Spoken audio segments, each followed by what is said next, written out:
All right, we'll get started. It's a little past 1 o'clock. Welcome to the December 19th, 2024 Legislative Oversight and Investigations Committee. Before we get going, we will ask for the roll to be called. Senator Rocky Adams, Senator Carroll, Senator Douglas, Present. Senator Neal, Senator Nemes, Senator Thomas, Representative Blanton, Representative Burke, Representative Fleming, Representative Lockett, Here. Representative Riley, Representative Sharp, Present. Representative Stevenson, Representative Petrie, Here. Senator Howe, Co-Chair Storm, Here. Co-Chair Bowling. I'm here. Before we go any further, I would seek a motion on the minutes. Second. We got a motion and a second. All in favor, please signify by saying aye. Aye. Any opposed? Minutes have been adopted.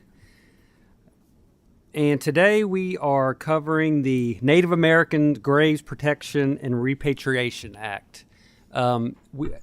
Myself and co-chair Storm received a letter from Senator West on October 29th of 2024, just explaining that numerous items within Blue Lick State Park had been marked for repatriation.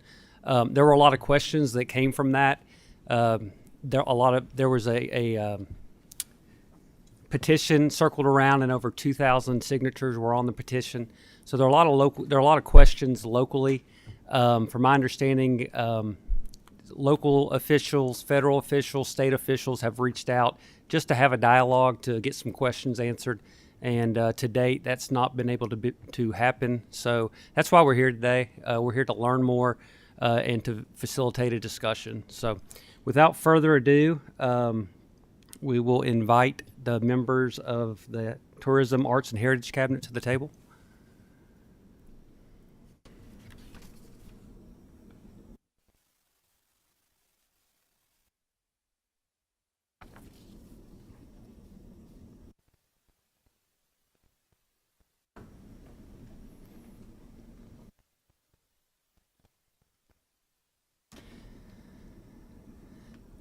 Thank you all for being here today. And once you had a chance to get settled, if you will, just please introduce yourselves for the record. Good afternoon. If you'll hit the light, make sure it's green there. Very good. There we go. Thank Good you. afternoon. Thank you so much for having us here today to clear up the misinformation that is circulating about Parks' efforts to repatriate Native American artifacts at the Pioneer Museum at Blue Licks Battlefield State Park.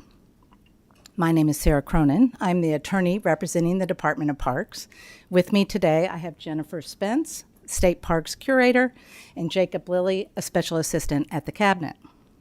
Very good. The floor is yours. The Native American Graves Protection and Repatriation Act was passed in 1990 to provide for the respectful return and protection of Native American ancestral remains, funerary objects, sacred objects, and objects of cultural patrimony.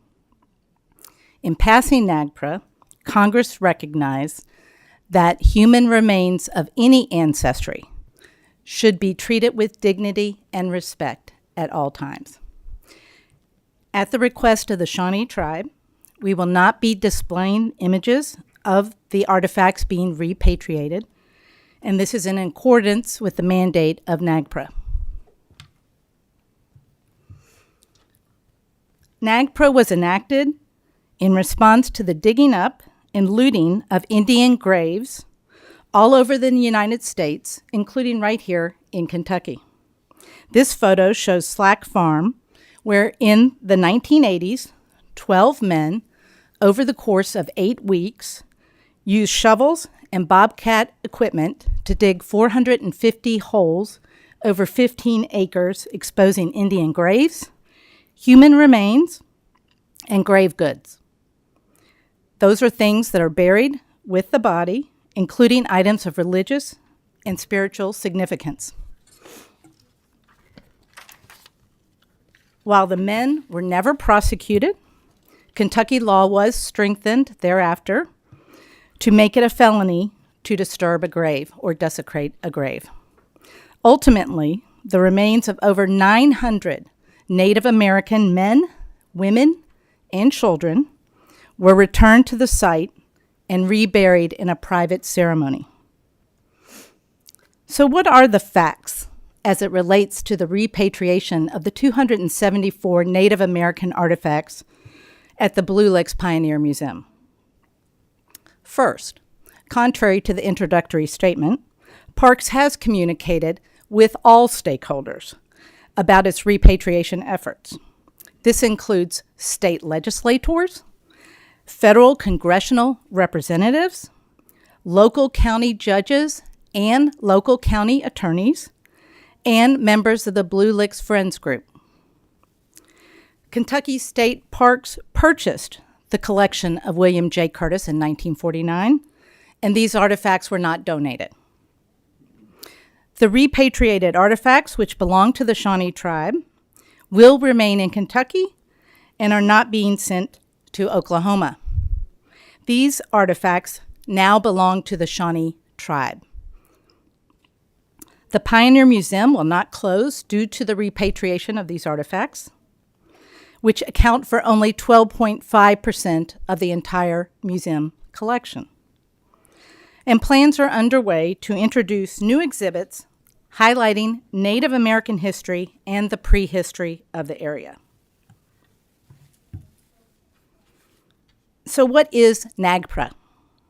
It's a relatively straightforward federal law with 13 sections. It's similar to a lot of the laws that we pass here in Kentucky. There is also a new NAGPRA regulation. This regulation became effective on January 12, 2024.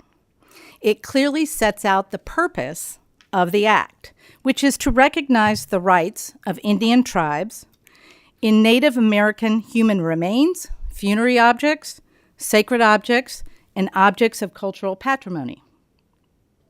The act and the regulation provide a systematic process to protect Native American artifacts and cultural items, to restore those items and objects to the Native American tribes. The act and the regulation require consultation with the Indian tribes and requires that we defer to their traditional knowledge and wishes. This law applies to and is binding on Kentucky State Parks, and parks must comply with this federal law. It applies to any state governmental agency that receives federal funds and has possession and control over a holding or collection of Native American artifacts. It is important to highlight that this new regulation contains a duty of care provision. This provision requires parks to care for, safeguard, and preserve any human remains or cultural items in its possession, custody, or control. It also requires parks to consult with Indian tribes on appropriate storage, treatment, and handling of human remains or cultural items. Parks must make reasonable and good faith effort to incorporate Native American traditional knowledge of the Indian tribes, and significantly, parks must obtain the free, prior, and informed consent of the Indian tribes prior to allowing any exhibition of, access to, or research on the cultural items or human remains. The regulation and the statute contain a provision for civil penalties. Failure to repatriate the funerary objects or any other ancestral remains could subject Kentucky State Parks to significant civil penalties at the expense of Kentucky taxpayers. Each instance of a failure to comply with the act constitutes a separate violation. The base penalty for each violation is $8,315.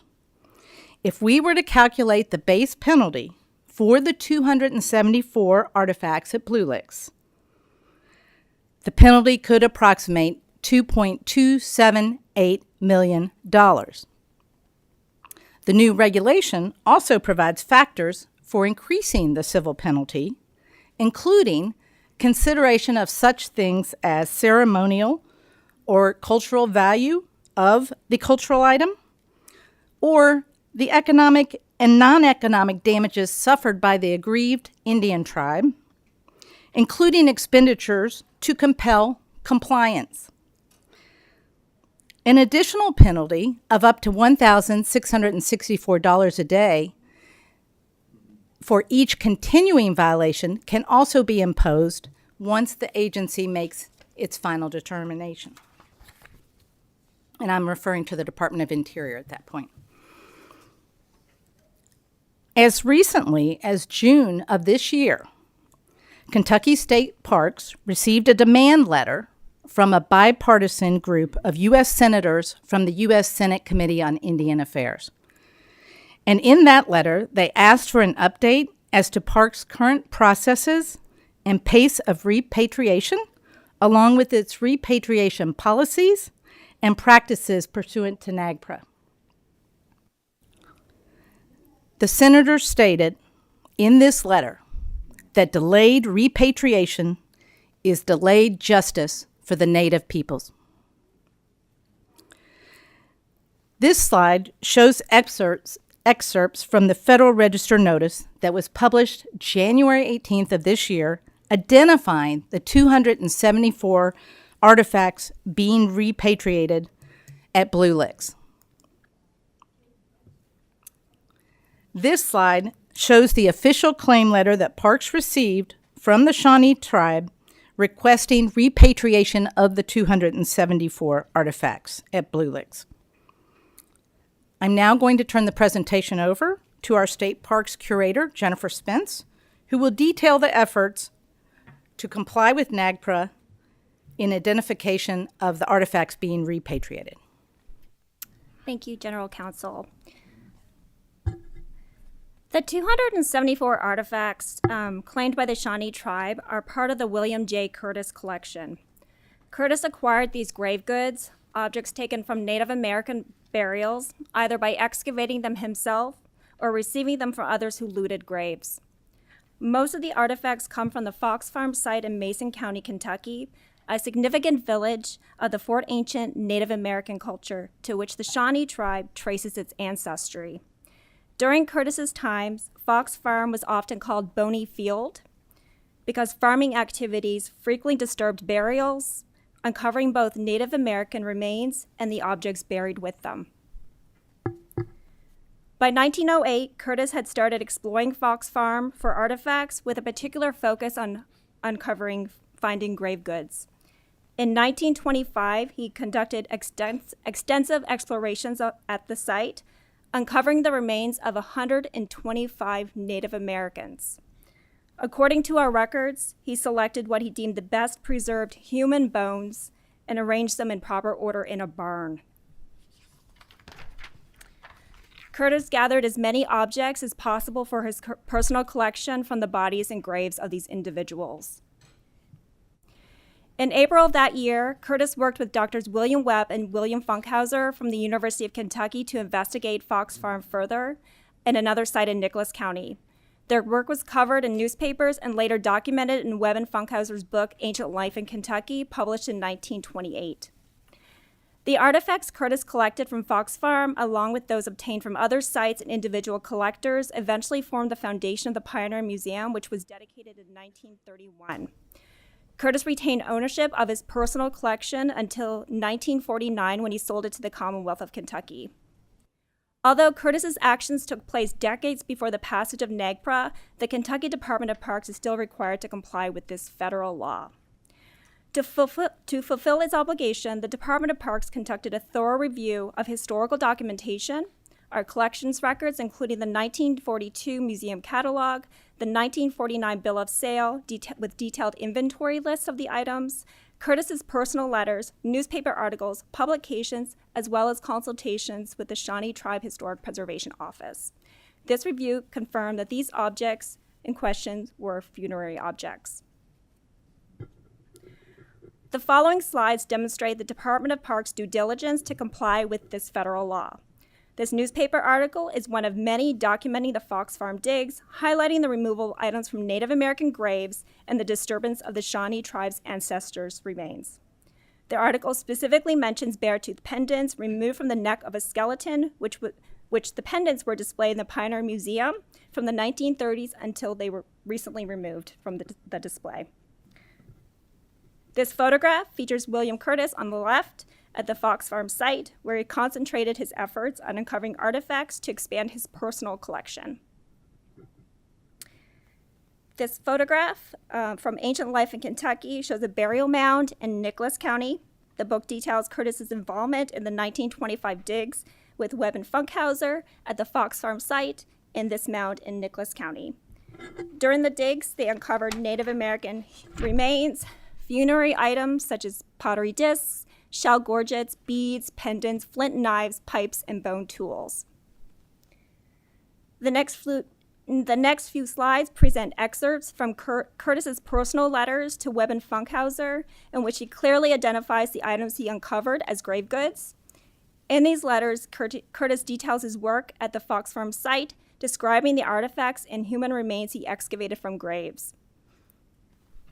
In 1926, a year after he completed his work with Webb and Funkhauser, he shares his eagerness to continue excavating Native American burial sites.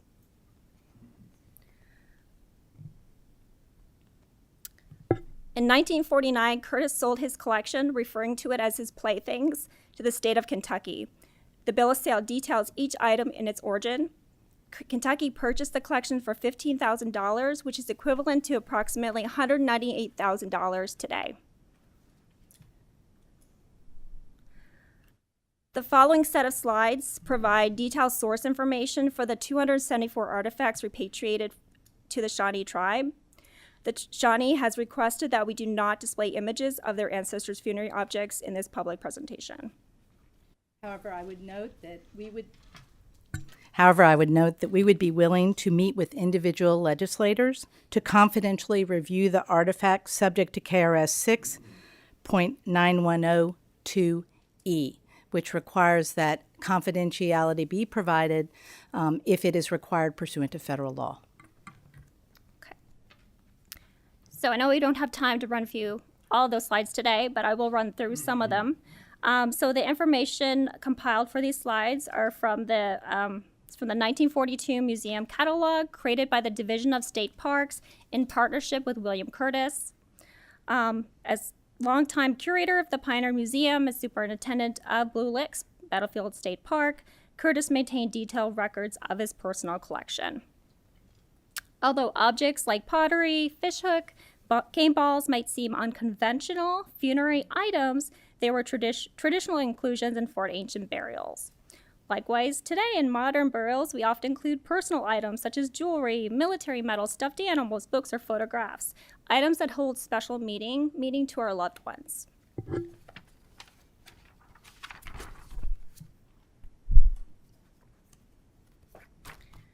So this first artifact here is a bone hair ornament that was removed from the back of the head of a skeleton found by Curtis at Foxfield.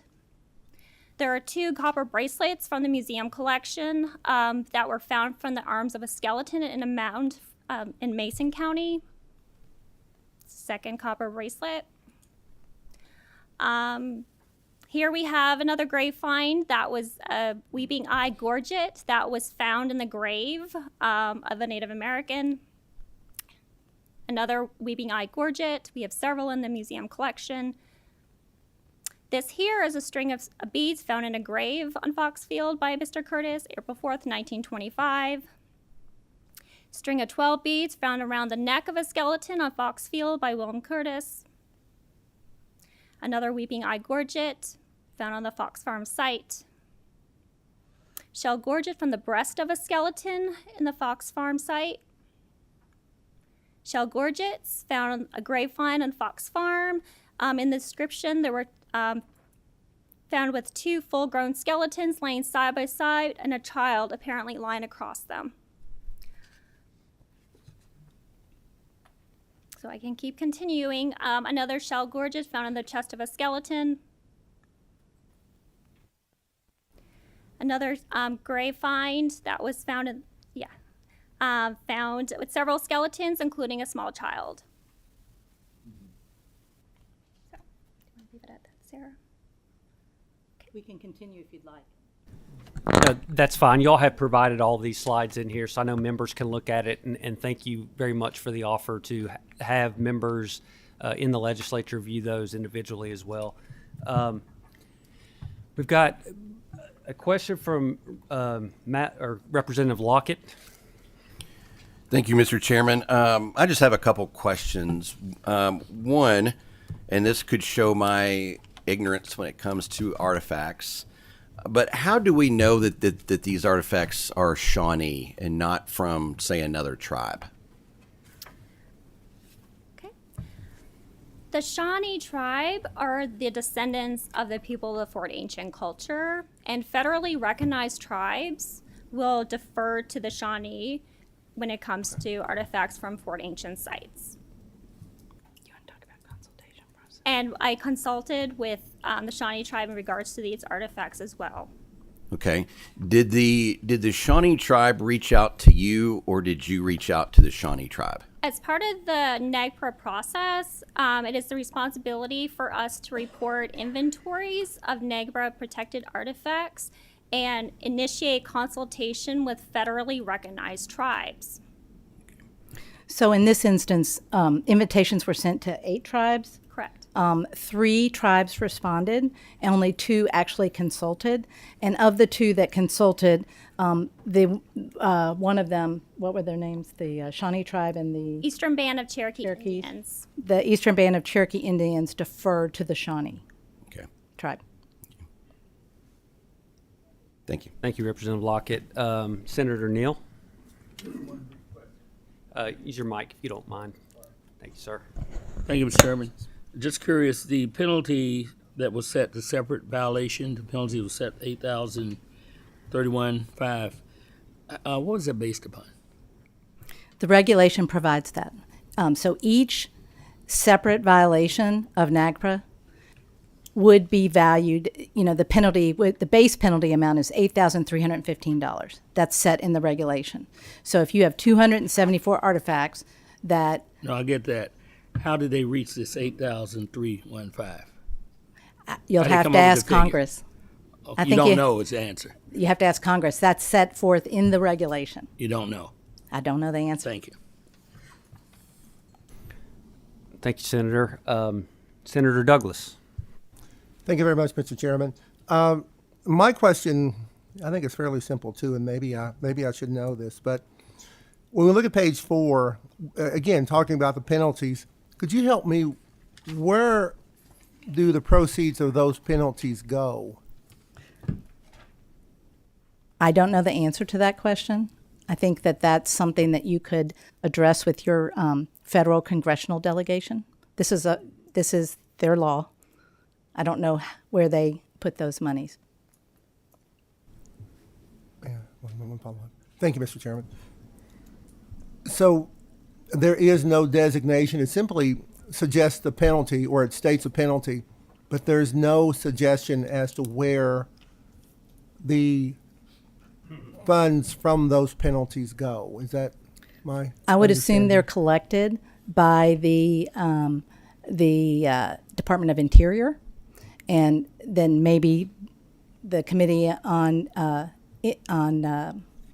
Indian Affairs would make that determination. Okay. Thank you very much. Thank you, Mr. Chairman. Thank you, Senator. And, okay, Representative Blanton has a question. So these artifacts we're talking about, they're in your all's possession currently? Currently, these items have been repatriated, so they are owned by the Shawnee tribe. We are just holding physical custody until such time as they come to collect them for disposition. Okay. So, in reading the writings, if I may, Mr. Chairman, of these individuals, they give some pretty detailed information of these graves.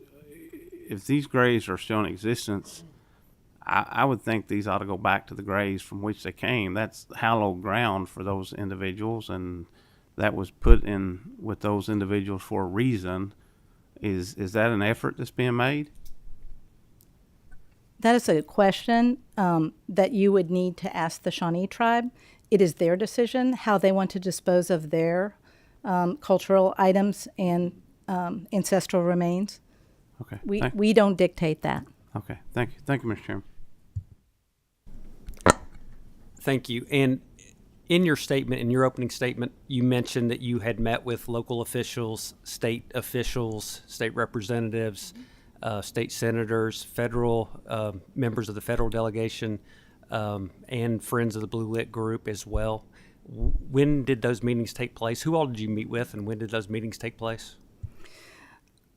Well, we began the repatriation process in January of this year with the publication in the Notice of Federal Register. And we've been complying with the process. I think we started hearing from concerned citizens and folks in June or July. So I believe we met with, I know we met with Senator West, Representative Lawrence, representatives from Senator McConnell and Congressman Barr's office.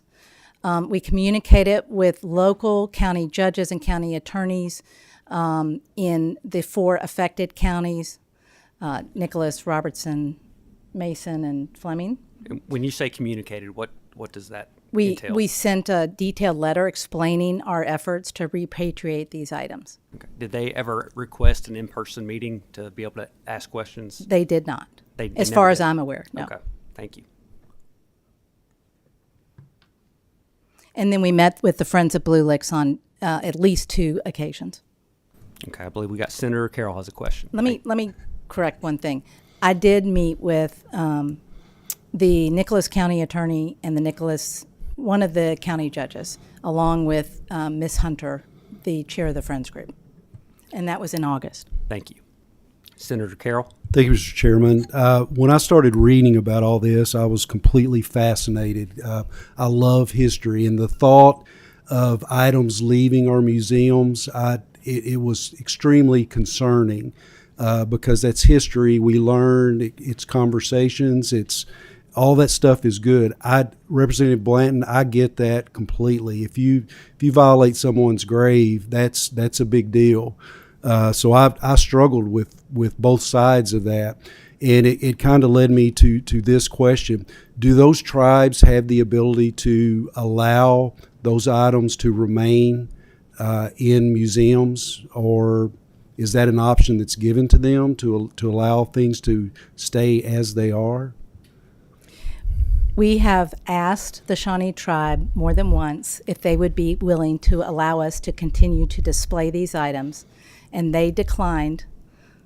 These are grave goods. Okay. They declined. Okay. We have asked. Okay, thank you. I would also add, however, that the museum collection contains 1,100 Native American artifacts that are not part of the NAGPRA artifacts, and another 1,100 historical artifacts. So the collection is going to be, updated and revamped, and the number of artifacts being repatriated is only 12.5% of the total. And help me remember the site down in Ballard County. How is that affected? I'm not sure which site you're referring to. Mineral mounds. Mineral mounds. Mineral mounds is not affected by Not affected. NAGPRA. Okay, I understood that there were some items that were removed from. No. Not Okay. to. Not mineral mounds, no. Okay. All right. Thank you. What about Wycliffe Mounds? Was that a site? And where else in Kentucky has this process taking place there. That's what I was thinking. Oh, okay. Sorry. No, you're good. Okay. So in the past, in the last 20-some years, we have repatriated ancestral remains to the Chickasaw Nation, I believe the Quapaw, I could be, where for decades there were human remains on display. So they have been repatriated and they have been reburied on site, and that's publicly known. So with any situation where we would just follow the NAGPRA law, federal law, and to be in compliance. So we are currently in the process of repatriating artifacts at 4 additional sites. And what sites are those? Those would be John James Audubon State Park in Henderson, which we have an object of cultural patrimony, which will be repatriated to the Blackfeet Nation. Of course, Wycliffe Mounds. We're in the process of inventories there, as well as Cumberland Falls has several artifacts which we will be, which are in the process. They're under NAGPRA review, and then Big Bone Lick, which has ancestral remains as well, which are in process for repatriation. Very good. Thank you. We've got one last question from Representative Lockett, and then we'll move on to our next presenters. Thank you. Thank you, Mr. Chairman. You mentioned before that you had met with, I believe you said, Senator McConnell's office, Representative Barr's office, and some others as well. Did you reach out to them for a meeting, or did they reach out to you? I wasn't involved in those communications. The Commissioner of Parks was, so I don't know who reached out to who first. Okay. The meeting with Senator West, Representative Lawrence, and Senator McConnell and Congressman Barr's representatives occurred all at the same time. Okay, thank you. We were all together. Okay, thank you. Well, thank you all very much. Thank you for the information you shared. We will call our next group, and if y'all will stick around in case there are additional questions, I would appreciate it. Thank you for your time. Thank you.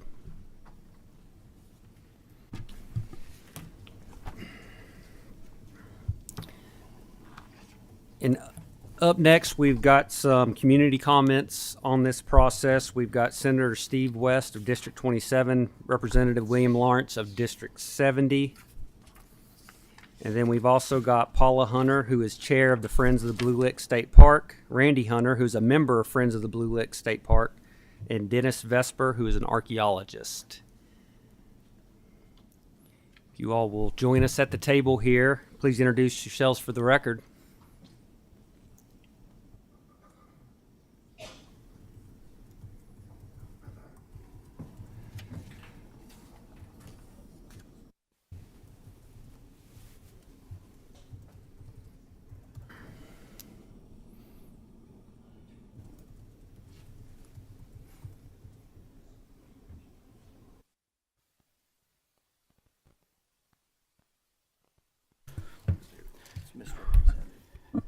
Thank you, Mr. Chairman. I think we're settled now. First of all, I'd like to thank you, along with Co-Chair Storm, for allowing us to present today and have this meeting. The Blue Licks Battlefield State Park is very, very important to me. It lies in 2 counties. You will introduce yourself and have the guests do so as Senator well. Steve West, 27th District. Thank you. Introduce yourself. Dennis Vesper, landowner that borders the park and former board member of the Kentucky Heritage Council. Representative William Lawrence of the 70th District. I'm Paula Hunter with the Friends of Blue Lick State Park group. I serve as their chair. Randy Hunter, also board member on the chair, and the great-grandson of the guy that found the mastodon bones that are in the park currently. Very good.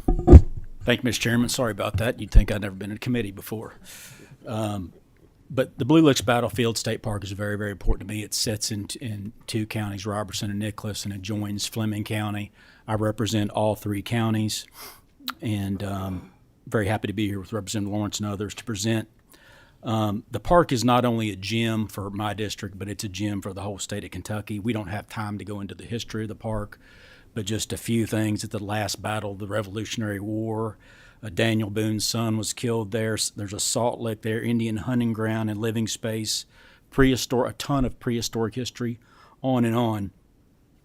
And the first thing right out of the gate I'd like to say is so far personally, we've had really, really good discussions with the Shawnee tribe, and have what I feel is a really good relationship with them, and look forward to working with them in the future on these issues. So this really has less to do about the tribe and less to do about NAGPRA as it does the transparency and the availability of the cabinet. And the reason that we asked for this meeting was from day one. This has all been done. A lot of this has been done in secret and without transparency and being on the forefront. And many of the questions that the Friends of the Park group had could have been answered and taken care of through a public meeting. And so at the very beginning, the way I got involved in this is there was a group of 2,000 people in the area signed a petition to prevent this, to stop this, to get more information on what was happening at the park. The population of Robertson County is 2,300 people. So that kind of gives you an idea. This is a hot button issue in that area. The people in the area love their park. They love their park and they want to see it protected. So that's how it all got started. The main thing the Friends of the Park group wants, and we have a spokesperson here for them, and she'll speak in a minute. From day one, they wanted transparency. All they wanted to know were the timetables for repatriation, the evidence for each item.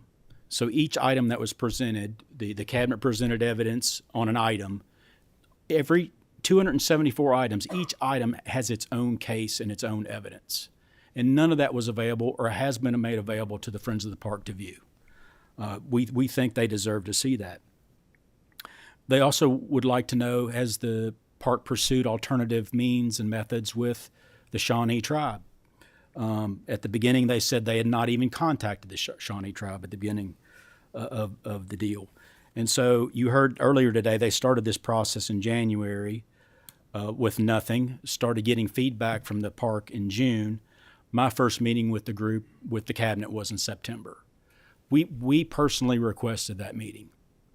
They did not meet with us out of their own volition. We personally went out and requested this, and that meeting was held in my office. I told that they went through the complete presentation. We had a good meeting in my office, and I told them at that time, if you would simply have this public meeting at the park and present to us what you just presented to me, 3/4 of your issues would probably go away, and then we could go on down the road. And so when we left the meeting, the idea was they were going to have a public meeting, and they were going to have a meeting with each individual, or with the judge executives and attorneys of each county. After that meeting, nothing happened. They did send letters out to the county attorneys and judges, but there were no personal meetings or anything of that nature. And so this law has been in effect since 1990, okay?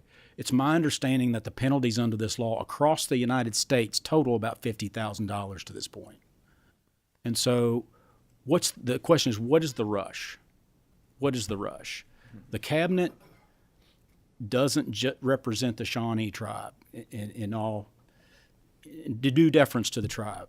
They represent this Commonwealth of Kentucky. The Friends of the Park are taxpayers of the state of Kentucky. And so all they're asking for is transparency and an opportunity to ask questions. And this is the first really opportunity for public comment, public questions that they've had. And we really appreciate the opportunity. I'll now turn it over to Paula Hunter. You want to go? I'm going to let him go over there. Sure. Switch places. No problem.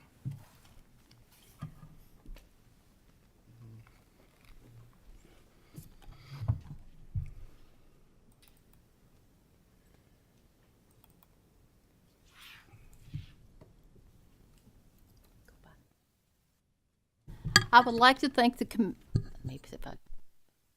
I would like to thank the committee today for allowing us to present. As part of our mission statement of Friends of Blue Lick State Park, a nonprofit organization, we are commissioned to preserving, protecting, supporting, promoting, advocating, conserving, and educating the cultural heritage and history of the park. This is why we are here. There are no federally or state recognized tribes or tribal land in the state of Kentucky. This past year at the memorial service, each year they have a memorial service at the park, there were over 200 wreaths presented for those who lost their lives in the battle. And for the first time ever, I represented the Indians who lost their lives and laid a wreath in their honor from our group. My husband Randy is from the area. We grew up in the area, and his great-grandfather, as he said earlier, loaned the mastodon bones along with many other artifacts to the Pioneer Museum to educate the visitors about the history of the area. In April 1925, a farmer from a neighboring county requested W.J. Curtis, who was a Kentucky state legislator, father of Blue Lick State Park, and an artifact collector, to come to his private farm at Foxfield in Mason County, Kentucky, to save the artifacts. He was destroying them while he was plowing the crops. Mr. Curtis, along with Dr. Funkhauser and Dr. Webb from the University of Kentucky, went to look at all the items and save them along with the history. There were no laws in 1925 to prevent excavating these artifacts.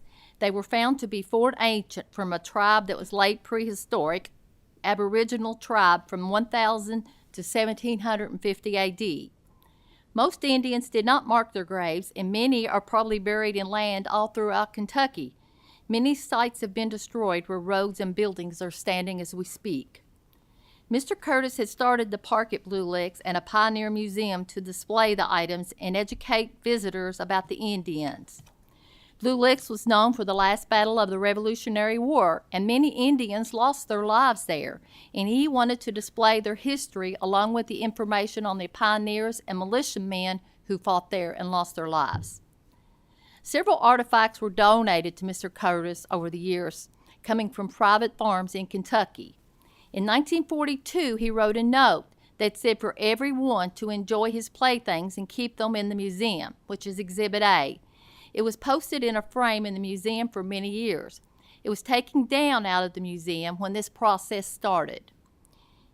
In 1948, he put in his will that his nephew was to receive his artifacts, as he would be the next park supervisor after Curtis retired.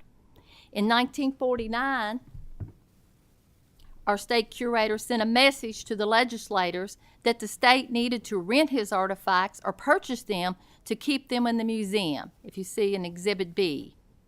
In 1949, the state taxpayers purchased the items belonging to Mr. Curtis for $15,000 with taxpayer funding to keep them in the museum. Mr. Curtis was in a geriatric home in Florida during this time. He passed away in 1950. He was buried beside the museum through an act of the legislators and being recognized as the founding father of Kentucky. Fort Ancient was an ancient tribe. According to KET, the Fort Ancient tribe members were here before newer constructed tribes came through Kentucky. You can see in the emails, C1 and 3, that they are looking for treaties to prove they occupied this area, and the process is new in Kentucky. There were no written records. Relics from Foxfield would have been destroyed over the years of plowing. W.J. Curtis and his companions salvaged the rare artifacts and took the skeletons to the University of Kentucky and Peabody Museum in Boston. They were not in a barn, to study the culture of the Indians. There is no Indian history being taught in our Kentucky schools today. Many of the items included in the repatriation are game balls, hunting tools, fishing tools, is in Exhibit D 1 and 2. They're not proven to come from graves or used in ceremonial traditions. Russ Myers, the Kentucky State Park Commissioner, was supposed to attend our Friends of Blue Lick State Park meeting on June the 6th, 2024, to discuss our programs we were planning for the park. He didn't attend the meeting and sent Chrissy Combs in his place. She said he would be at the next meeting, and he never showed up for that either. A member in our group asked about the artifacts being taken from the Pioneer Museum at our June meeting. After finding the list on the Federal Registry from January 2024, I contacted my legislators about the developments. Soon after our Friends meeting, which included Chrissy Combs, Jennifer Spence, sent out an email for the Shawnee Tribe of Oklahoma to contact her by phone to discuss the situation, if you look in Exhibit F. We set up a meeting with Russ Meyer through Senator West on August 13, 2024 in his office. And again, Russ Meyer canceled and refused to have another meeting with our group. On November the 8th, 2024, Sarah Cronin and Jennifer Spence requested a meeting ASAP with our group.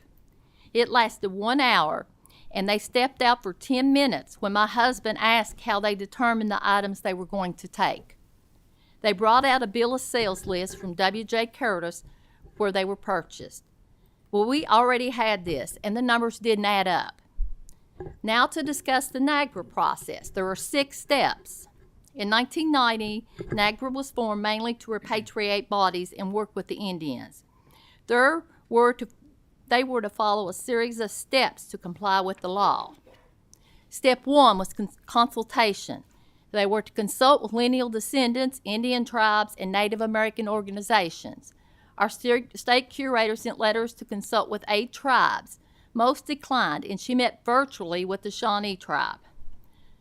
Our state curator contacted and wrote letters again on July 28, 2022 for consultation with the goal to repatriate 134 items in the museum, Exhibit G.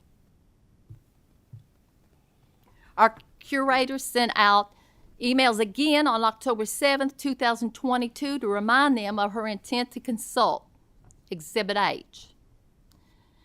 This number changed to 274 in January 2024 after meeting virtually with the Shawnee tribe on January 10, 2023 in Exhibit I.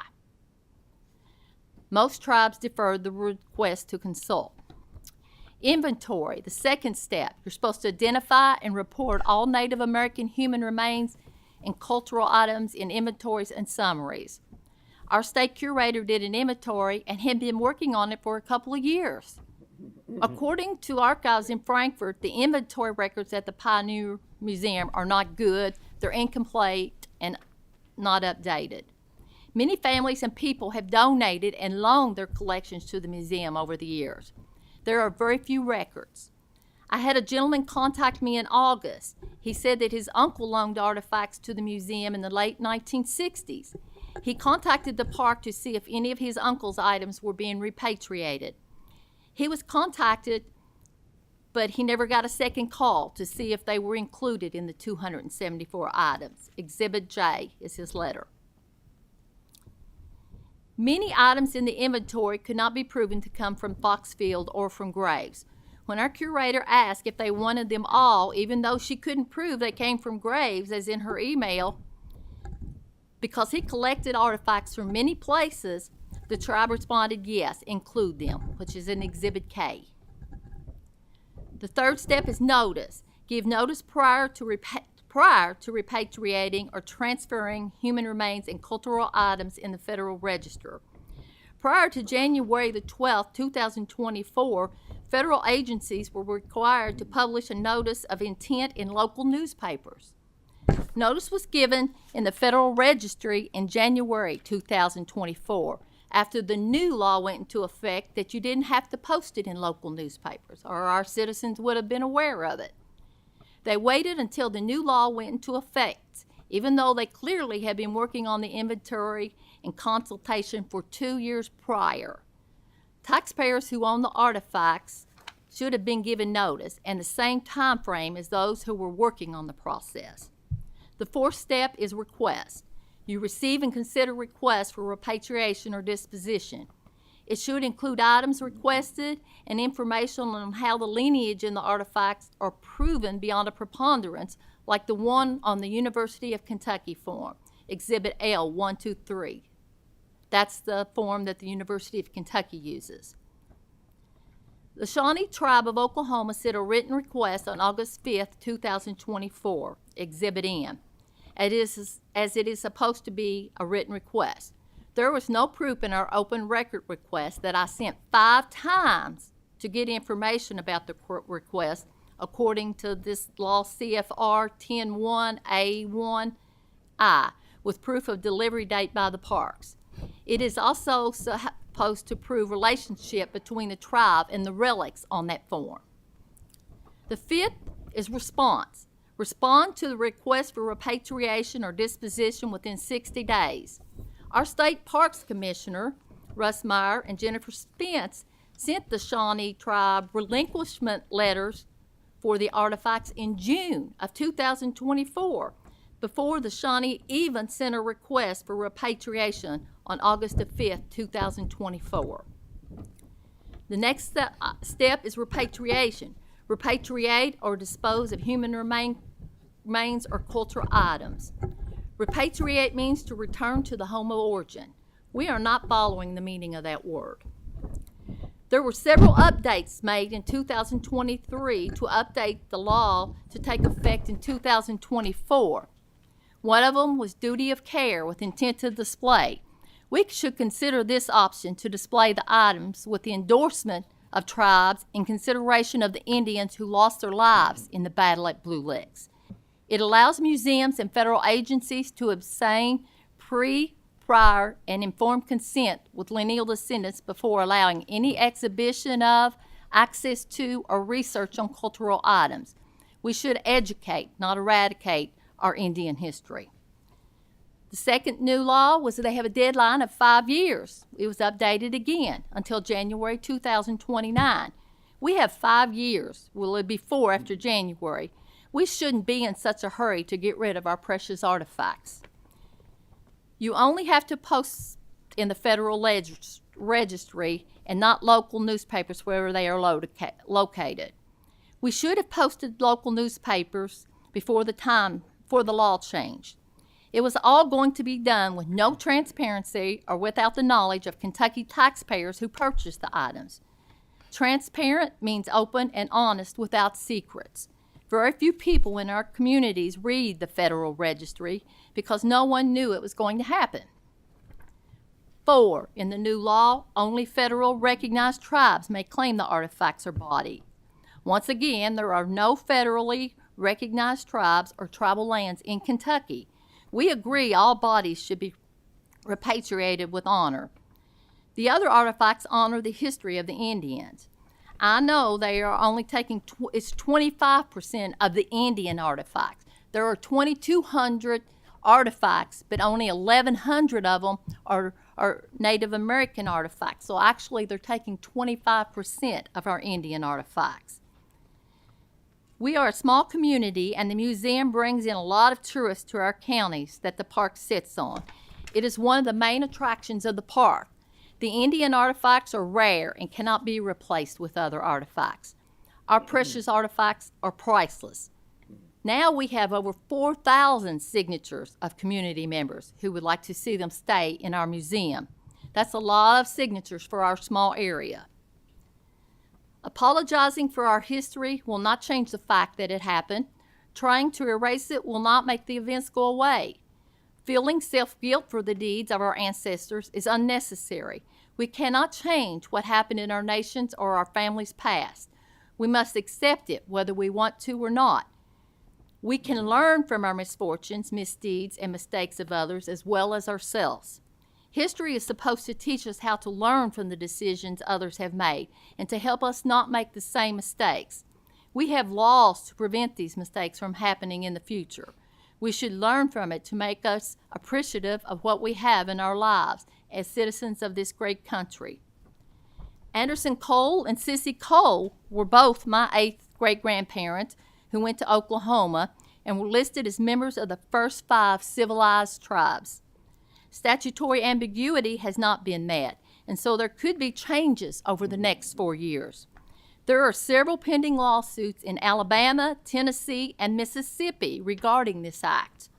Once they are gone forever. The rare artifacts cannot be replaced. Our museum has been written about in the papers for many years because of the beautiful collection of artifacts they display. Many families and citizens have donated and loaned their collections to the museum over the years. I think as Kentucky taxpayers who helped purchase the artifacts, we deserve better. I realize we are concerned for the fines to Kentucky taxpayers, but museums, including universities, that have failed to comply with NAGPRA have faced little or no penalties. And these are imposed through the Fish and Wildlife and Parks. They assess the penalty, to answer the earlier question. As of January 2023, only $59,111.34 in total fines have been collected by the Department of the Interior for NAGPRA violations. That's 33 years. We need to tell the story of our Indians and educate our youth. If they are displayed in the museum, it would give them an opportunity to learn about them. Once the artifacts are taken, it's too late. We have until January 2029. Humbly, I ask you to do what is best for the taxpayers of our great state of Kentucky and wait until further information can be presented. The Shawnee tribe has a great golden rule. Do not kill or injure your neighbor, for it is not him that you injure yourself. Our Team Kentucky should work together with our neighbors, the Shawnee Indians, to preserve, honor, and show respect for our history for future generations. It's the right thing to do.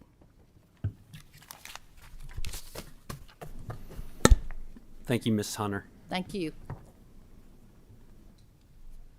think Mr. Vesper is going to speak. Okay. We've got Dennis Vesper up next. Thanks, Paula. That was great. Mr. Chairman, I'd like to start by welcoming the representatives of First Nations in the back of the room. I'm pro-Indian, but I'm also pro-museum. I also want to recognize the fact that since we're talking about federal penalties, that Bob and Billy are here representing Thomas Massey and Rand Paul. I really appreciate them being here. I'd like to say to my First Nations brethren in the back that Slack Farm was obscene and should have never happened. And I personally apologize for the idiots that did that.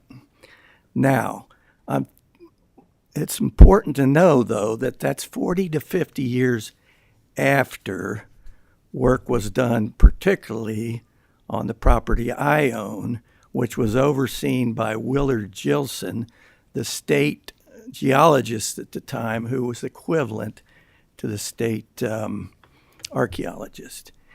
And you've got to understand, back in those days, this is the way archaeology was done. Now, not Foxfield, even though Curtis was a museum curator and Webb and Funkhauser was the state of the art of archaeology at that time. And so let's leave it at that.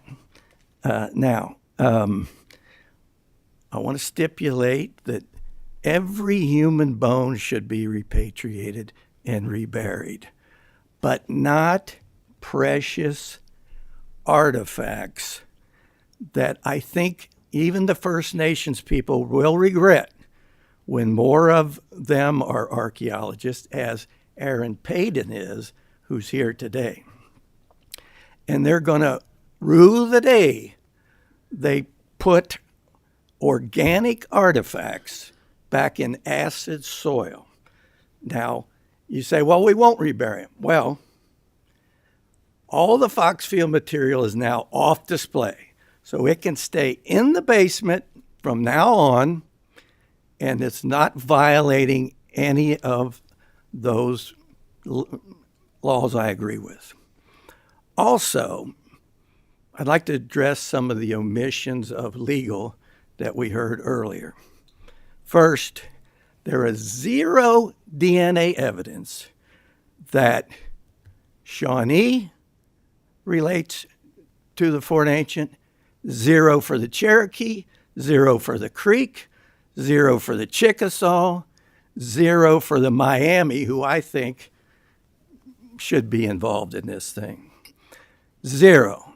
Now, if anybody has research I don't know about, please submit it to the chairman. Chain of ownership is what that's more based on. Now to the more important thing that I haven't been able to get legal to answer. I've asked Craig Potts, the SHPO, who I voted for, because I used to be for 5 years on the board of the Kentucky Heritage Council. I reminded him I voted for him because he was the best man because he knew the law. And I say, will you please explain to Lindy Casebeer that it is a Class D felony for each organic antiquity that you put back in acid soil. That's why I say the First Nations people will regret this. I threw out all my earlier remarks just to respond today. And I'm telling you, I've been to Easter Island. And all of the modern wood carving artisans there rely completely on the 100 to 700-year-old artifacts that are in their museum. And guess what? The Fox Field material is 100 to 700 years old. And when there's more Indian or First Nations archaeologists like Aaron Payton back here, they'll be the ones to decide this. And I'll bet you they'll say, now, we're going to honor those artifacts, but we're not going to destroy them because there's only a finite number, and I can assure you of that. So they're off display, and I would welcome all the First Nations representatives to come to the museum for a personal tour and get completely involved in making the museum cards and deciding how to display what, and leave out the things that are sensitive. They can stay in the basement and not in the acid soil. And believe me, when you start going artifact by artifact, there's only 2 strands of beads. By the way, the copper bracelets mentioned were probably Adena and not Fort Ancient. I know the history of those. They're from Minerva. So that's a question mark. And then maybe, I should just address the pottery. No, I'm not. That's enough. But I really think we could put our heads together and come up with a solution that will not cause not 1 but 2 folks who have donated, their families have donated artifacts that are just field finds, have nothing to do with burials, and they're saying things like, well, I'll never donate anything else. You're going to empty the museum? Forget it. Now, in a personal matter, I'm digging with the top archaeologists in the east of the Mississippi and probably the top paleo man in the country. And we have world-shaking things being brought out, including, if anybody knows what a Venus figurine is from the old world, we now have one from this site. I would love to donate all that to the Pioneer Museum because I have already donated the first mastodon kill that we got in Orange County, New York, already sits in Harvard's Museum of Comparative Zoology. And so I'm not there. I'm not a mercenary. It only costs me, this archaeology. But I'm here to tell you, European archaeologists are going to be visiting this museum to see the oldest sled in the world and other artifacts new to science, including a new to science object made out of a mastodon rib that's equivalent to a double-bitted axe. These are incredibly important things. My archaeologist, Mike Grimley, says this is the most important thing I've ever done, and if you could see his body of work, that tells you. So, why am I bringing that up? Because why would I donate to a museum that's giving stuff away? And I already have a history. I've donated to 6 other museums, but I have another place to go with this stuff.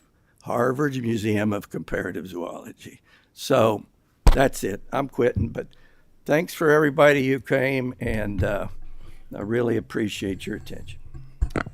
If I may, just for a second, I'm not going to stay on it very long. I think enough's been said. First, I want to just thank you guys for hearing us out today.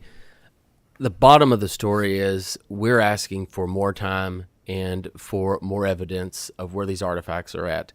The general consensus that you'll hear through hours, we could argue this for hours, it's just let's pump the brakes. Why are we in such a hurry when we have until, as you've heard, until January of 29, am I correct? Why are we in such a hurry to just box everything up and ship it off to wherever we're going to ship it off to? Just pump the brakes and let's represent the people of Kentucky, just as Senator West and I are here today representing the people of our district. Thank you all for having us here. Thank you very much. Are there any questions from anyone on the committee? I don't see any at this time, but I appreciate you all being here. I appreciate your testimony today, and thank you very much. Thank you. On the agenda today as well, we had the Shawnee tribe. We had Miss Chief Ben Barnes, Miss Tanya Tipton, and Mr. Aaron Payton. From my understanding, they were going to speak, but instead they wanted to sit back, listen, and hear concerns of everyone in the room. They are in the back today. And from my understanding, they are open to conversations moving forward. So thank you all so much for being here today. And we really do appreciate that. Committee members, if you'll look for information only, there's a cosmetology school map from last month's meeting on the Board of Cosmetology. That is included in our material. And I will say, yes. Go ahead. Representative Burke has a question. Then I'll finish up here. Thank you so much, Chairman. I wanted to ask, could the representatives from the state come back to the table? Are they still here? Yes.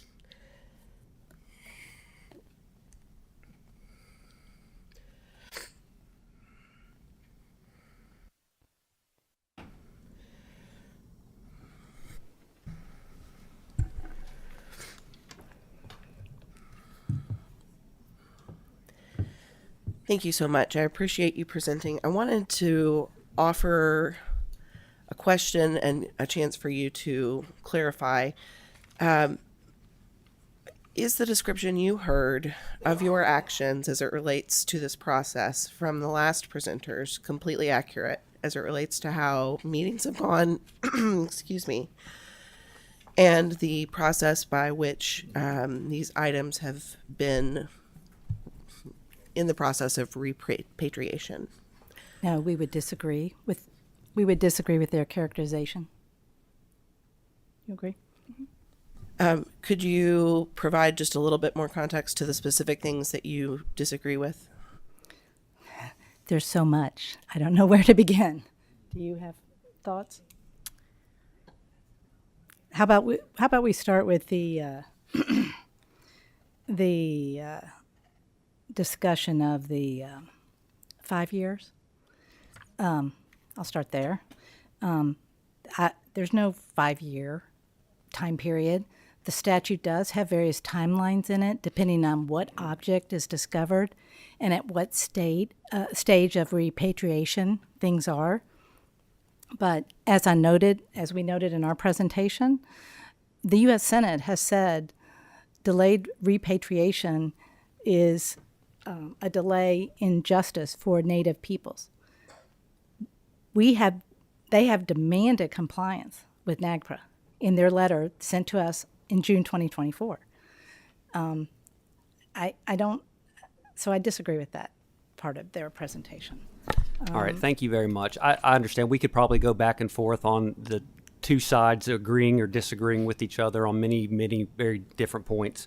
But I do believe there's been a lack of communication, like where most problems start. And so I do think it was good that we had both sides in here today so everybody could kind of give their side of the story, so to speak. And I'm hoping as we move on from here that the sides can get together and decide what's best for our state moving forward. So thank you all very much for being here today. Again, this is my last meeting and Co-Chair Storm's last meeting as chairs of Legislative Oversight and Investigations. It's been an honor to serve on this committee. Senator Storm, would you like to add anything? I totally agree. Thank you all for your service and dedication to always being here and being present. Thank you.